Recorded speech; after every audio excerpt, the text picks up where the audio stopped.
Baik, selamat siang semua. Eh, Kali ini saya bersama dengan Pak Bambang Haryo selaku penulis buku Rantai Pasok dan pernah menjadi Division Head Supply Chain and Distribution Center di McDonald, Pak ya. Iya, Ya. Pak, sebelum memasuki topik, Pak, mungkin bisa dijelaskan rekam jejak Pak Haryo atau perjalanan karir Bapak di dunia logistik dan supply chain ini seperti apa, Pak? iya. Kalau pengalaman kerja ya, jadi saya dulu backgroundnya sebenarnya S1-nya dari ITB, Baik. lulus dari ITB, saya masuk perusahaan engineering, namanya Tripatra Engineering, itu tentang teknik ya, tentang rekayasa. Terus saya sempat di situ 2 tahunan lah, jadi insinyur. Terus saya ngambil S2 ke UI, sebenarnya ngambil seperti MBA lah, nah dulu namanya Magister Manajemen, Baik. ambil marketing sebenarnya. Dari situ saya diajak join ke perusahaan namanya RHP Ericsson. Jadi itu perusahaan telepon mobil seluler pertama dulu. Hmm. Saya di situ jadi manajer operation, manajer teknik.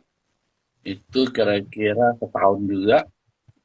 Terus saya baru masuk ke dunia shipping logistik ya. Saya ke Samudra Indonesia, perusahaan pelayaran nasional paling besar itu. Itu saya di berbagai posisi di situ. Sempat jadi finance manajernya, marketing manajernya, mengepalai rute-rute ya. Jadi kira-kira waktu itu dalam negeri ada 20 kapal. Jadi saya logistik untuk yang perkapalan, pengiriman barang kayak ekspedisi, muatan dan sebagainya itu saya waktu itu di sekitar situ. Kemudian saya ngambil S2 lagi ke Inggris, ambil Ya. keuangan tentang investasi, terutama sekitar-sekitar ya tentang pasar uang, pasar modal dan sebagainya.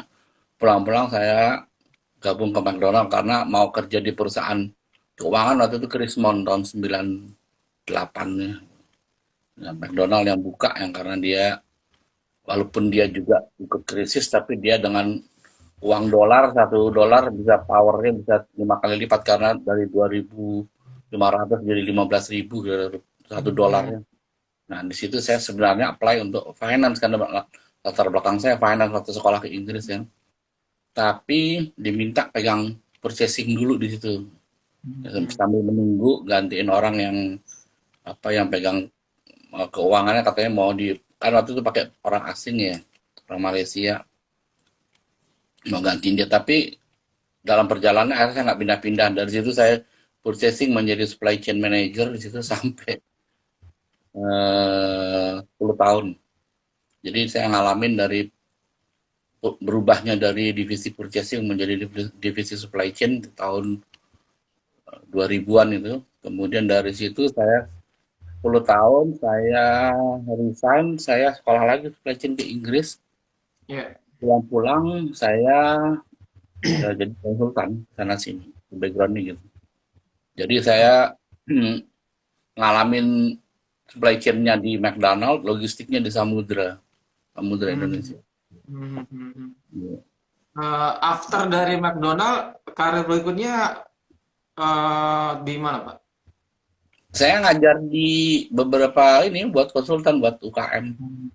terutama tentang bagaimana ngajarin restoran-restoran itu supaya bisa buka cabang secara apa ya, profitable dan cepat gitu ya. Karena pengalaman saya 10 tahun di McDonald tuh saya baru tahu bahwa ada beberapa key success factor yang membuat kenapa dia bisa bertahan lebih dari 50 tahun ya, sampai 60, 70, 65 tahun lebih, 60 lebih tahun. Itu dia bisa gak mudah buka cabang dan selalu untung kan gitu. Artinya walaupun secara Ya. total dia untung, ada juga sih satu dua yang rugi tapi cepat dia rubah jadi untung gitu ya. Artinya ada sesuatu yang membedakan dia dengan perusahaan lain, kenapa dia bisa mendunia banyak, banyak cabang, dia di 120 negara, bisa lebih dari mungkin 50.000 restoran ya, tapi Hmm. cepet gitu kan dia dia tuh apa termasuk apa tahan lama gitu. Nah, sementara saya lihat UKM kita itu paling 5 tahun tutup ya 1 tahun 2 tahun tutup. Nah itu apa bedanya ya? Kalau saya menurut saya bedanya di supply chain-nya itu karena sistem Hmm. supply chain-nya itu membuat dia bisa begitu gitu, bisa dia buat mudah buka cabang dan dia bisa profitable untuk buat cabangnya dia hitung semua itu dan sistemnya itu bisa membuat kayak begitu. Jadi itu yang pengen saya tularkan ke UKM-UKM terutama resto ya. Gimana supaya bisa scale up and sustain istilahnya. Jadi buka cabang gampang. Hmm. Nah, salah satu kuncinya ya termasuk distribution center ini. Baik, baik. Bisa ya, nah, dia bisa begitu. Nah, itu mungkin Ya, apa? artinya sekarang Pak Haryo kesibukannya sebagai konsultan ya Pak, dan memberi training-training untuk Iya, teman-teman UKM khususnya di bidang kuliner gitu ya Pak. betul. Sambil terus saya kan harus mengupdate diri saya ya. Saya sekarang lagi mikir-mikir tentang lagi mau bikin buku tentang karena supply chain yang sekarang juga udah mulai masuk ke supply chain digital namanya. Oke.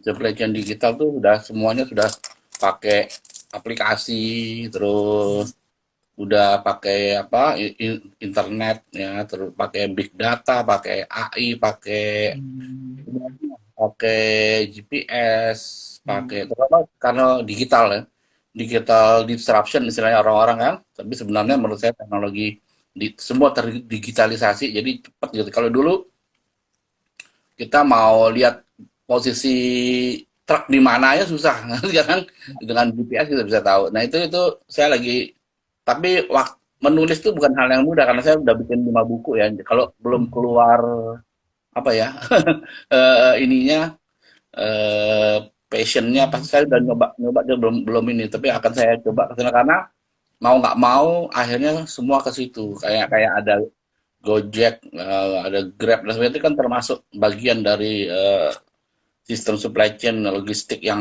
terdigitalisasi juga dia. Kita sudah bisa memindah-mindahkan barang dengan cuma dengan aplikasi gitu ya.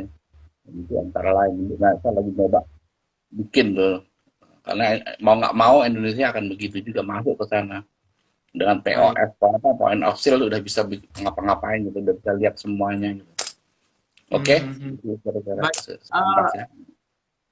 Tadi disampaikan kalau selama Pak Haryo menjalani profesi sekarang sebagai konsultan juga sembari menulis 5 buku tadi, Pak. Bisa disebutkan satu persatu, Pak, yang sudah karya-karya bukunya, Pak? Yang pertama itu dulu saya bikin trilogi supply chain. Saya sebenarnya pengen kasih tahu bahwa di supply chain tuh bisa dilihat dari 3 sudut pandang ya. Pertama, supply chain sebagai ilmu tersendiri ya, yaitu isinya banyak penelitian tentang supply chain ya. Hmm. Terus kemudian ada supply chain management, yaitu bagaimana memanage supply chain. Kemudian ada strategi supply chain, bagaimana menggunakannya kan. Jadi ada 3. Jadi pertama buat waktu saya senang sekarang sih banyak banget orang ngerti ya tentang supply chain dan menurut saya ada sekolahnya segala. Zaman saya tahun 2000 itu orang nggak tahu McDonald aja baru berubah menjadi supply chain. Jadi kalau misalnya bisa bedain antara misalnya marketing ya, apa itu Ya, marketing, apa itu marketing manajemen, apa itu ya. strategi marketing, hal yang berbeda. Orang sering Hmm. campur-campurin tuh. Jadi Ya. guru dosen-dosennya pun beda. Bahkan kadang-kadang dosennya nggak saling ketemu. Kalau dia bikin seminar strategi marketing, yang manajemen marketing bukan dosennya lain lagi. Sama di supply chain ya gitu. Kalau ilmu supply chain tuh misalnya tentang kapasitas, tentang kecepatan, tentang apa ya, tentang antrian, tentang apa ya, tentang jadi lebih lebih ke sainsnya ya, lebih ke itu. Jadi kalau tentang informasi, teori informasi, tentang bagaimana suatu informasi itu kadang-kadang orang salah persepsi di dalam supply chain tuh. Jadi rantai makin panjang tuh makin terdistorsi, misalnya itu ada teorinya. Nah, kayak kalau supply chain management itu bagaimana manage supply chain? Ya tentu ada base-nya adalah base supply chain. Supply chain apa manajemen ya? Manajemen itu apa? Planning, organizing, directing, controlling, ya, gitu kan. Itu bagaimana menerapkan asas-asas manajemen ke dalam supply chain. Kalau strategi, ya bagaimana digunakan untuk bersaing. Bagaimana sih Ya. caranya supaya kita lebih unggul, lebih kompetitif advantage-nya ada dibanding yang lain. Bagaimana sih mendesain sistem supply chain supaya supply chain perusahaan kita lebih unggul dibanding yang lain. Nah itu apanya di trilogi ya. Kemudian Ya. saya sempat bikin supply chain trilogi itu sempat dilirik sama Gramedia sebenarnya. Gramedia minta saya dibuat yang lebih untuk yang karena saya bikin itu yang supply chain yang saya diminta Gramedia itu lebih agak populer ya. Kalau yang saya bikin trilogi itu agak agak bukunya agak terlalu ilmiah ya. Jadi yang supply chain itu dicetak sama Gramedia. Dan itu judulnya supply chain aja gitu. Terus itu buku isinya mirip-mirip sama trilogi, agak lebih populer. Kemudian dia itu sekarang dibuat dalam bentuk e-book kok salah sama Gramedia. Maka nggak dicetak lagi karena sudah banyak yang tanya sama saya kok nggak ada ya saya tanya sama Gramedia memang mereka nggak cetak lagi. Mereka bentuknya e-book gitu. Bisa beli ke mereka tapi bentuknya e-book. Terus saya bikin juga yang agak praktis tentang supply chain management, menjaga biaya itu tetap kompetitif sama bagaimana alirannya sustain, artinya tetap aliran itu mengalir ya. Karena supply chain itu sebenarnya intinya itu bukan menumpuk barang, tapi mengalirkan barang. Beda sama logistik. Logistik Mhm. itu memindahkan, menumpuk. Nah, yang bedanya itu. Kalau supply chain mengalirkan, kalau bisa nggak perlu punya inventory gitu. Kalau di supply chain dia karena cepat, dia dipercepat tuh mengalir gitu. Jadi biayanya kalau gitu kan kita bisa lihat biayanya secara total lebih murah gitu karena dia nggak bukan menumpuk barang, dia mengalirkan. Buku keempat tentang distribution center ini kalau nggak salah. Jadi ya tadi yang ke yang ke supply chain yang ke Gramedia ya terus ya itu Mhm. keempat yang kelima ini distribution center ya ini tentang karena pada ujung-ujungnya kita butuh distribution center gitu karena ya kan itu untuk ada syarat tertentu kapan kita butuh kapan kita perlu distribution center kalau baru start restoran belum perlu distribution center karena biayanya terlalu mahal dan mungkin juga secara total cost dia jadi mahal. Tapi ada saat tertentu yang dia harusnya jadi membuat sistemnya jadi murah gitu. Dan distribution center. Baik, Kira-kira baik. gitu. Ya, Pak, menariknya dari 5 buku ini, apakah Pak Haryo melihat karena juga literatur tentang supply chain atau logistik ini di Indonesia masih terbatas, Pak? Sehingga mungkin eh, Pak Haryo perlu untuk sharing gitu.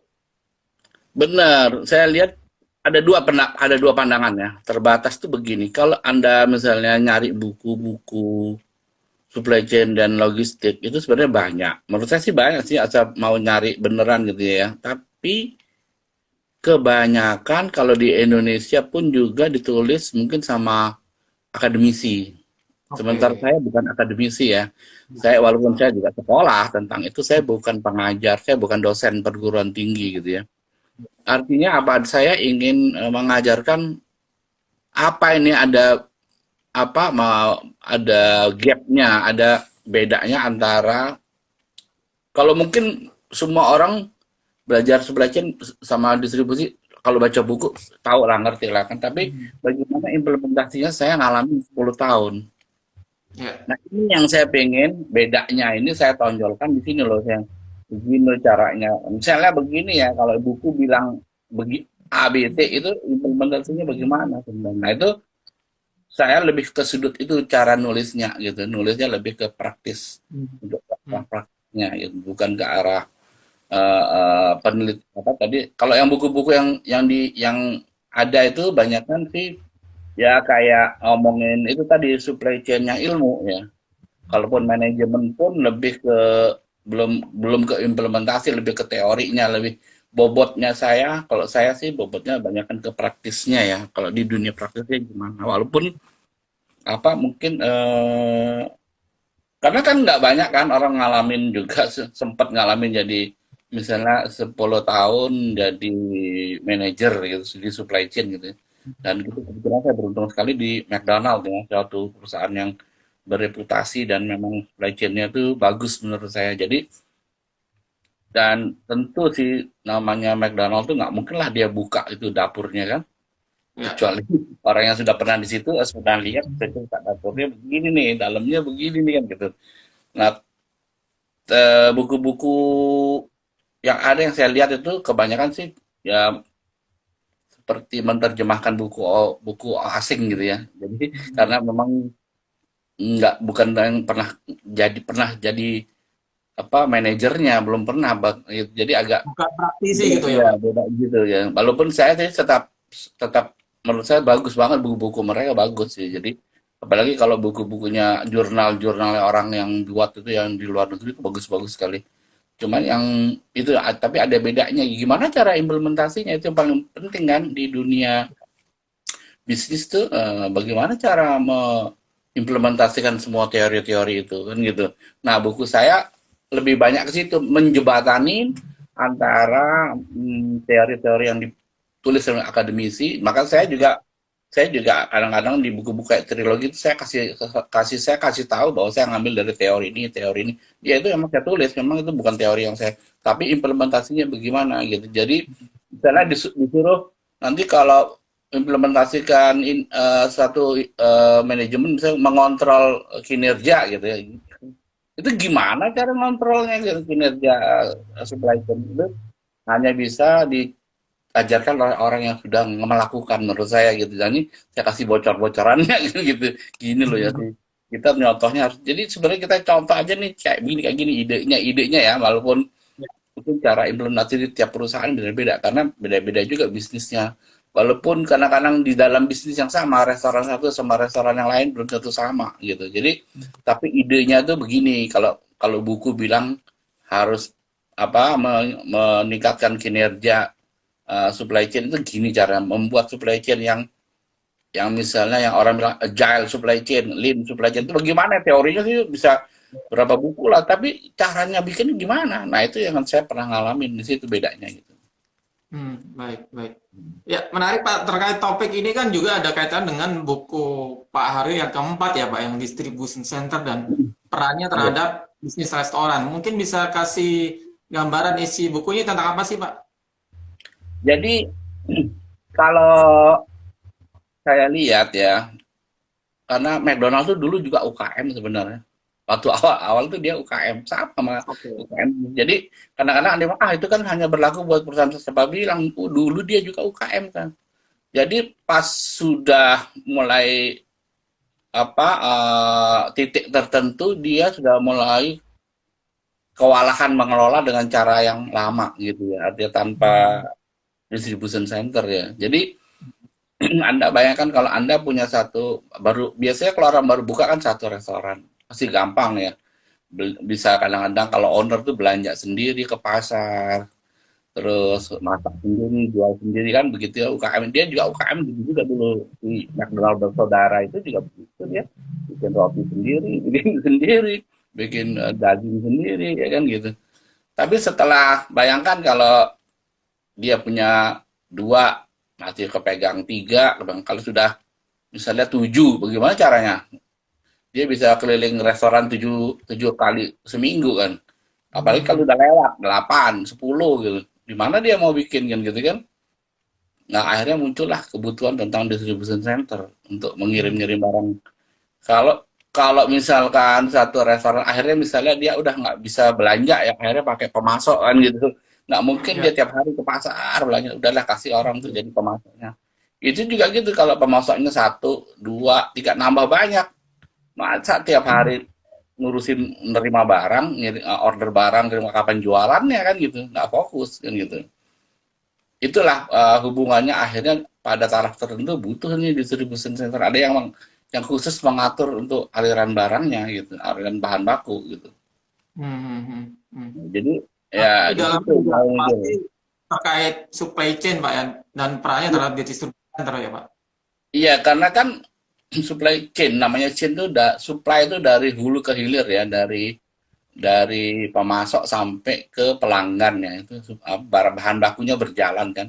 Dari bahan baku mentah diterima kalau dimasak di restoran dihidangkan itu kan supply chain itu dari hulu, dari misalnya beras, dari Hmm. beras di Subang misalnya gitu, sampai datang di warung, di restoran, dimasak, jadi nasi goreng dimakan oleh pelanggan. Nah, itu supply chain kan gitu. Itu tapi kalau masih satu, dua, gampang tuh ngirim barang dari Subang, satu, duaan. Tapi kalau sudah satu Jakarta, satu Surabaya, satu Jogja, satu Medan, Hmm. gimana cara ngirimnya? Ya, Kalau nggak ada betul. ada satu yang memang apa spesialis untuk ngurusin gitu, ya kan gitu. Itu Hmm. distribution center karena kalau sudah lebih dari udah mulai banyak cabang, mulai salesnya nambah, biasanya belum lagi nambah pemasok, nambah apalagi kalau menunya tadinya cuma satu menu, dua menu, tiga menu, empat menu, makin banyak nih. Pusing kalau nggak pakai itu.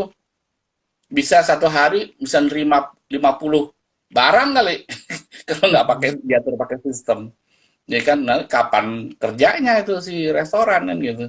Belum lagi lupa order. Kalau ini jadi ordernya kemana ya? Ini kan udah konsentrasinya padahal tugasnya warung atau restoran apa ya? Nambah sales, menjaga profit kan itu.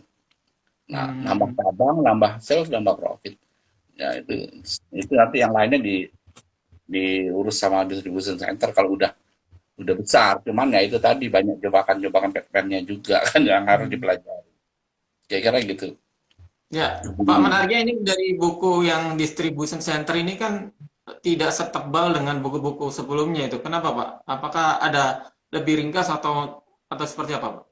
Ya, saya kasih poin-poinnya, ya poin-poinnya itu di situ karena selebihnya bisa dicari menurut saya di buku-buku logistik yang lain gitu. Hmm. Ya.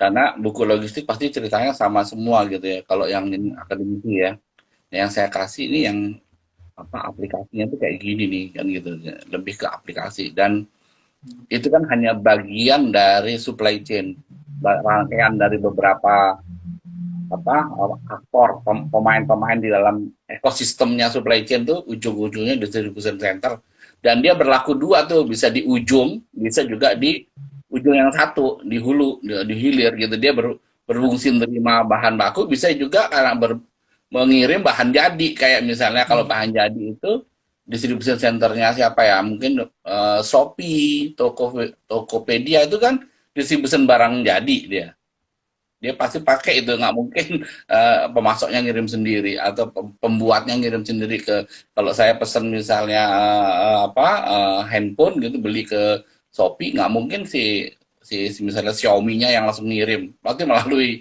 Shopee itu kan dia punya distribution kan gitu jadi dia bisa Hmm. dia di bahan baku bisa bisa di produk akhir gitu. Jadi Baik, nggak baik. terlalu tebal gitu hanya poin-poinnya. Nanti sih ya itu saya bilang karena sebenarnya nanti penerapannya sangat situasional tergantung Hmm. strateginya lagi mau strategi apa kan itu kan kita baru ngomongin tentang manajemennya strateginya mau bagaimana nih mau yang agile yang cepat tanggap lah apa atau yang lean yang ramping murah dan sebagainya itu nah, itu lain lagi itu nanti itu ya mau nggak mau harus apa lebih ke offline nanti kalau kayak gitu. Ya, ya. Dan mungkin dari pebisnis restoran sendiri, kapan persisnya mereka butuh distribusi center, Pak? Ya, itu tadi saya bilang kalau sudah mulai nih, kalau sudah mulai salesnya naik banget. Kalau kita ngomong satu restoran yang salesnya naik, kemudian gudangnya nggak cukup. Ingat ya di restoran tuh tempat nyimpen barang tuh sekecil biasanya, ya kan? Ya. Nggak gede. Ya, itu kalau udah mulai, wah udah barang pada rusak nggak, yang nggak nggak nggak terkelola dengan bagus, mana yang duluan datang, mana yang duluan dipakai nggak terjadi gitu, Vivo, ya kan gitu kan first in first out, terus udah mulai kalang kabut lah, banyak komplain dari pelanggan makanannya nggak enak. Nah itu udah mikir nih harus ada distribution center, atau udah tadi udah mulai banyak cabang atau mulai banyak pemasok. Kalau sudah mulai banyak cabang, mulai banyak pemasok, bahkan kalau udah yang besar-besar, kadang-kadang satu produk misalnya ya kayak McDonald tuh misalnya ayam aja bisa misalnya bisa 10 pemasok kan gitu, nggak cuma satu. Pusing restorannya kalau disuruh kelola sendiri-sendirian gitu. Hmm, Nah, jadi harus ada yang ngatur di situ. Jadi terkoordinasi. Jadi sebagai konsolidator dia itu fungsinya. Nah, kalau sudah butuh itu udah butuh dia. Kalau nggak ya menurut saya berantakan. Untuk ordering sama inventory-nya pasti berantakan. Belum lagi kita ngomong tadi ke apa? Kualitas barang, keamanan produknya, bahan bakunya, keamanannya, pangan bagaimana, terus belum lagi kalau kita declare restoran kita halal, cara jaganya gimana, kan gitu. Kalau kita beli langsung dari orang, nanti dia ngirimnya pakai apa, apakah satu mobil ada barang yang nggak halal, bisa kontaminasi, kan gitu, bisa kena, gitu. Nah, itu udah mulai berarti perlu. ada perbedaan antara distribution center dengan gudang biasa gitu ya, Pak? Apa perbedaannya, Pak? Sorry. Ya, kalau gudang biasa kan tadi, kalau kita sebut gudang biasanya itu urusannya sama logistik. Oke. Kalau gudang itu semakin banyak isinya, semakin seneng kita. Semakin kita numpuk ya, kita mau jualan apa, kita punya bahan, kita udah tahu ini kita misalnya begini, mau hari raya ya. Kalau kita orang logistik itu kita tumpuk banyak tuh bahan bakunya tuh, di Ya. gudang. Tapi kalau di distribution center mau hari raya nggak hari raya, harusnya inventorinya rendah tetap gitu. Karena Oke. itu biaya, uang mati di sana gitu. Jadi beda gitu, dan itu eh, lebih ada manajemennya. Distribution center manajemen tuh dia di manage supaya inventorinya rendah. Kalau gudang justru kita kalau perlu kita numpuk segede-gedenya modal mau jualan kan kalau itu gudangan gitu. Jadi kita bisa apa numpuk barang istilah kita di gudang, Bu. Kita emang gudang fungsinya buat kalau gudang kosong kita kan gemeter juga menjualan apa kita. Tapi kalau distribusi kosong belum tentu kita gemeter. Kalau memang sistemnya bagus ya berarti lancar terus alirannya bahan baku kan gitu. Hmm, hmm. Dan apakah distribution center ini harus investasi sendiri atau bisa ditangani pihak ketiga, Pak? Saya sarankan sih kalau awal-awal sih mendingan cari pihak ketiga. Ya, pihak ketiga kan sudah mulai banyak sih di Indonesia pihak ketiga yang punya menawarkan jasa distribution center ya. Kalau restoran sudah gede tapi sudah mulai banyak, saya saranin sih punya sendiri. Karena kan ada kalau punya orang kan ada aturan-aturannya sendiri kan. Kalau kita nyewa dari orang itu juga nggak sebebas kita jalanin sendiri gitu. Kalau jalanin sendiri kita ngatur strateginya lebih fleksibel gitu.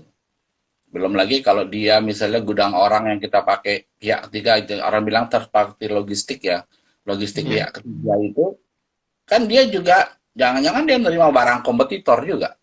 Hmm, Ya, jadi keamanan informasi barang kita juga susah kita jaga. Integritas barang kita susah kita jaga. Tapi kalau punya kita sendiri, ya saya yakin lebih kuat di situ jaganya. Tapi kalau start pertama sih saya rasa nggak perlu misalnya kita mau buka di Makassar itu sudah punya distribution center. Nah, pakai aja orang lain kan gitu. Karena kita misalnya kita di Jakarta ini kan nggak visible gitu menurut saya buka ya. Kalau masih cuma beberapa. Tapi feeling saya kalau perusahaan besar ya di atas 10 cabang harusnya udah punya. Kalau nggak kelabakan itu. hmm. Itu kapannya itu paling gampang sih mungkin di atas 10 itu udah harus punya. Kita punya 5, 5, 6, 7 cabangnya udah restoran udah pusing loh kalau nggak punya distribution center gitu. Dan sejauh pengamatan Pak Haryo sendiri untuk bisnis restoran, apakah sudah melek atau literasinya sudah cukup Pak tentang distribution center dan supply chain ini Pak? Belum sih, masih jangankan distribution center, supply chain-nya aja masih belum melek menurut saya ya, masih lebih ke purchasing karena Hmm. owner itu lebih apa fungsi pembelian aja. Bedanya dengan supply chain kan kalau di yang dibeli secara total harus murah, tapi secara harga belum tentu murah gitu. Kalau di purchasing dia kan selalu pokoknya murah gitu ya. Ya. Dia lihat secara gini paling gampang begini nih. Bedanya paling gampang aja purchasing sama supply chain. Kalau orang-orang baru buka restoran tuh kalau ditawarin ditawarin minyak goreng aja deh.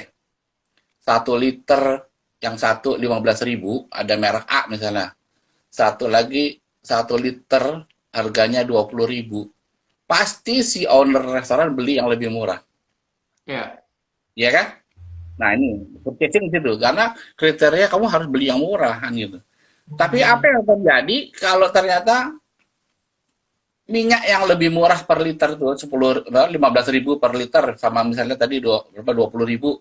Ternyata yang 15.000 per liter itu dia hanya menggoreng ayam 10 kali udah hitam. Nah, Oke. sementara yang 20.000 sampai 40 kali goreng masih jernih. Nah, sebenarnya murahan mana? Hmm. Hmm. Hmm. Ngerti nggak? Murahan yang mahal kan? Iya kan? Di Ya. situ kan kayak gitu. Jadi itulah intinya apa literasi-literasi seperti itu. Terus ya itu tadi apa dibuat sendiri apa dibuatin orang gitu kan. Itu kadang-kadang gitu juga itu lebih secara bisnis bagus mana itu di supply chain itu dianalisa gitu kan kita bikin atau kita ambil dari orang kan gitu karena tidak harus memiliki di supply chain tidak harus memiliki produknya bisa juga produk orang jadi kayak kayak McDonald tuh 100% bahan bakunya itu bukan dia yang buat ada pemasoknya kan gitu Hmm. Baik.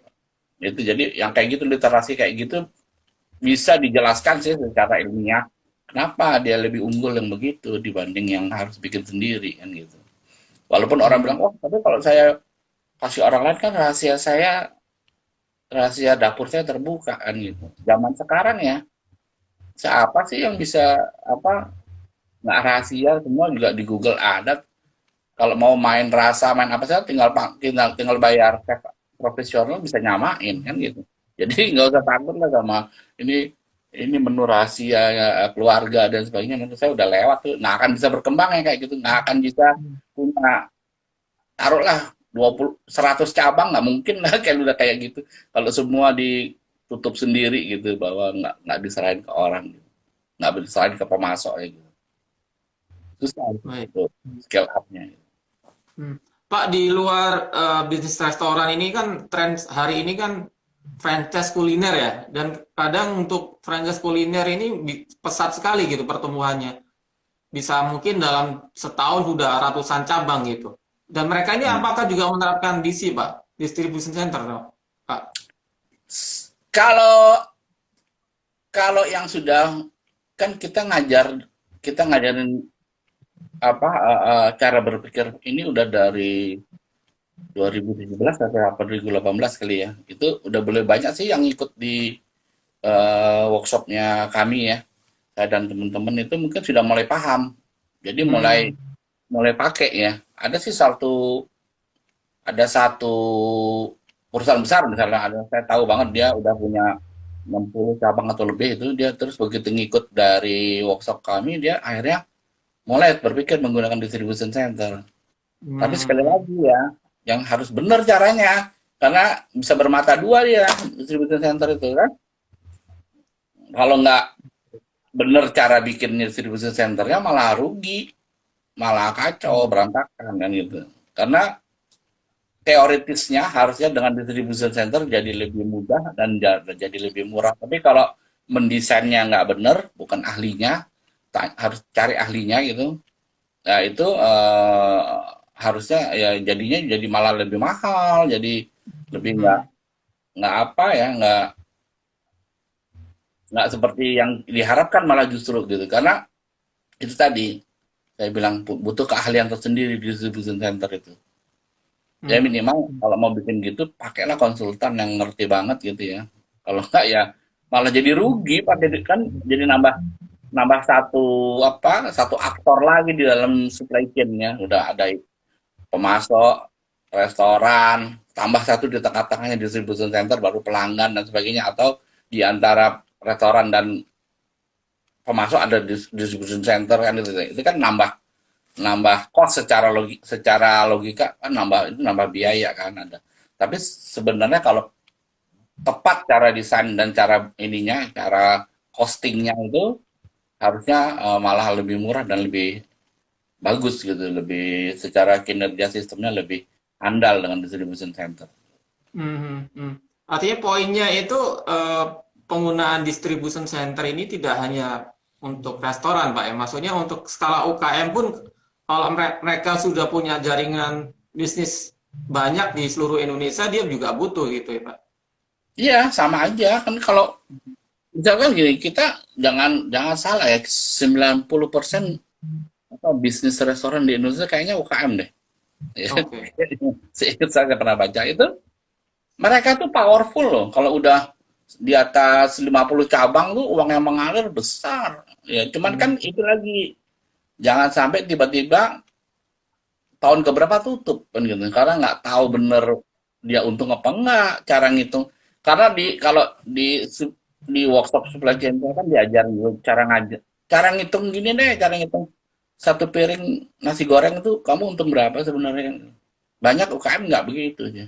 Nggak tahu ya. Kalau karena di McDonald itu kita tahu persis satu Big Mac itu berapa costnya, harga jual berapa untungnya. Misalnya satu cheeseburger, bahkan French fries yang bukan satuan gitu ya, French fries per box gitu, kita tahu nih costnya berapa ini satu ini. Kenapa kita jual segini?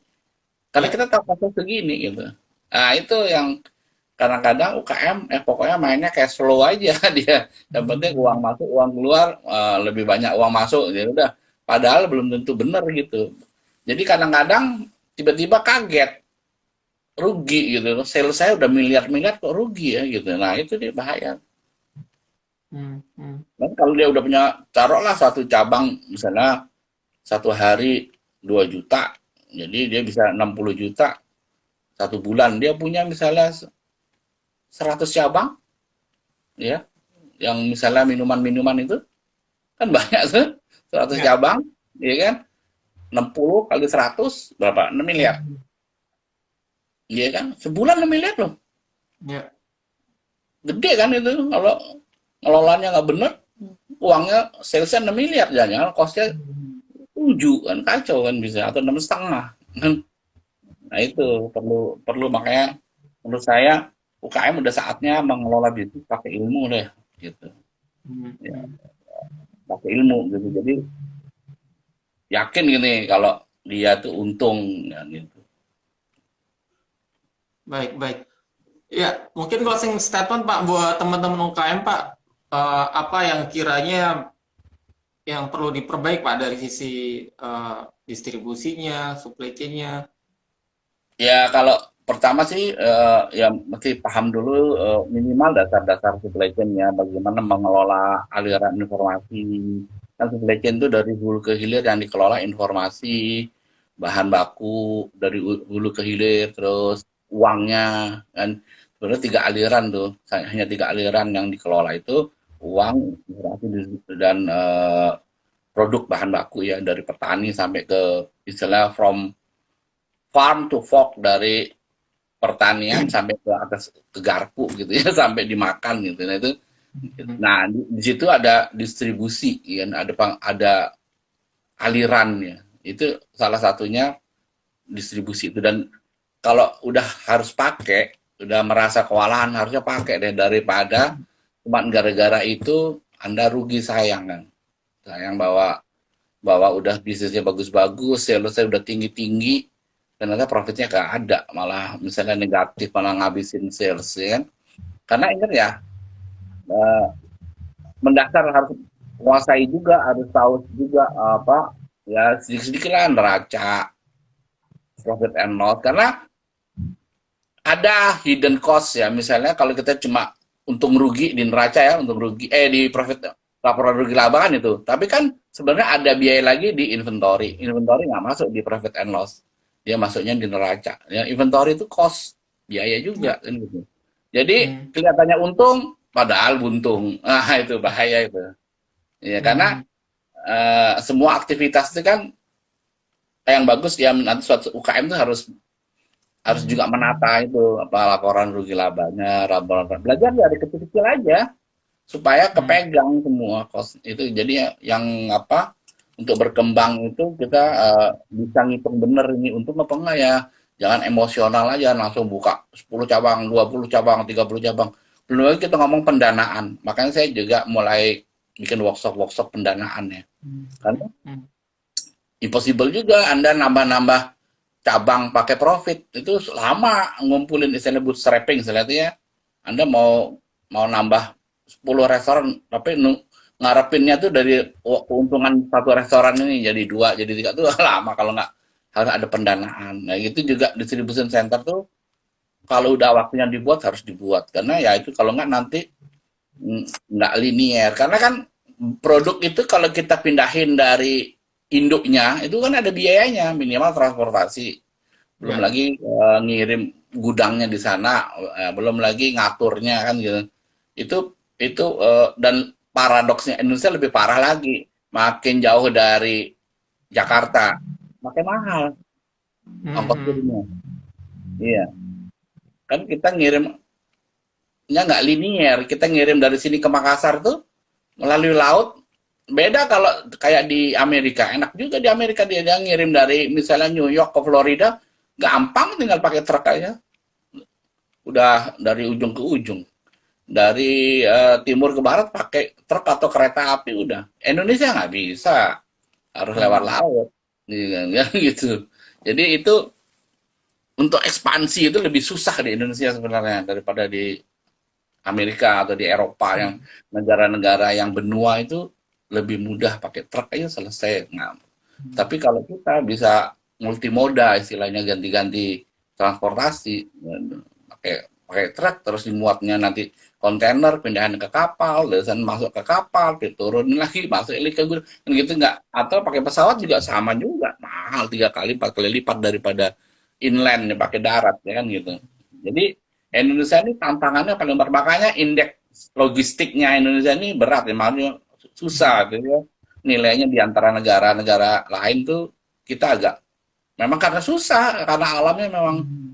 susah banyak kepulauan itu setengah mati dibanding kalau saya ngirim-ngirim barang misalnya di mana ya di Rusia gitu kan gampang kan semua lewat lewat jalan tol selesai nggak ada lewat Baik. gitu Ya.